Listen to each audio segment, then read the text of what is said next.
الحمد لله نحمده ونستعينه ونستغفره ونؤمن به ونتوكل عليه ونعوذ بالله من شرور أنفسنا ومن سيئات أعمالنا من يهده الله فلا مضل له ومن يضلل فلا هادي له وأشهد أن لا إله إلا الله وحده لا شريك له وأشهد أن محمدا عبده ورسوله صلى الله عليه وعلى آله وأصحابه وبارك وسلم تسليما كثيرا.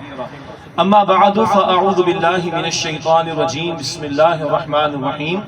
إنما المؤمنون إخوة. وقال الله تبارك وتعالى يا أيها الذين آمنوا لا تتخذوا اليهود والنصارى أولياء. صدق الله العظيم. اللهم صل على محمد وعلى آل محمد وبارك وسلم. رب اشرح لي صدري ويسر لي أمري واحلل عقدة من لساني يفقهوا قولي واجعل لي وزيرا من أهلي. آمين یا رب العالمین. اللہ تعالیٰ کے فضل و کرم سے ہم یہاں اپنی ایک امتی ہونے کے ناطے، مسلمان ہونے کے ناطے ذمہ داری ادا کرنے کے لیے کھڑے ہوئے ہیں. نمبر 5، امت مسلمہ گو کہ اس کے عوام کسی درجے میں بیدار ہیں، مگر جو رسپانس آنا چاہیے امت میں سے وہ کم نظر آیا ہے. اب بالخصوص مسلمان حکمرانوں کی طرف سے جو بات آنی چاہیے، جو ورڈکٹ آنا چاہیے، جو ایکشن لیا جانا چاہیے، اس میں نہ ہونے کے برابر بات ہمیں دکھائی دیتی.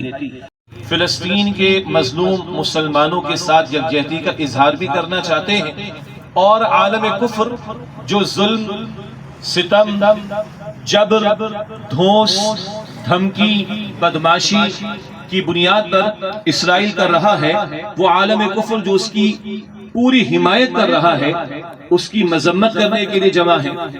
اور امت مسلمہ بالخصوص امت کے اکثر حکمراں اور مقتدر طبقات جو سوئے پڑے ہیں یا منافقانہ روش میں مبتلا ہیں، ان کی مذمت بھی کرتے ہوئے اور ان کو ان کی اور ہماری دینی ذمہ داری کی یاد دہانی کرانے کے لیے جمع ہوئے ہیں.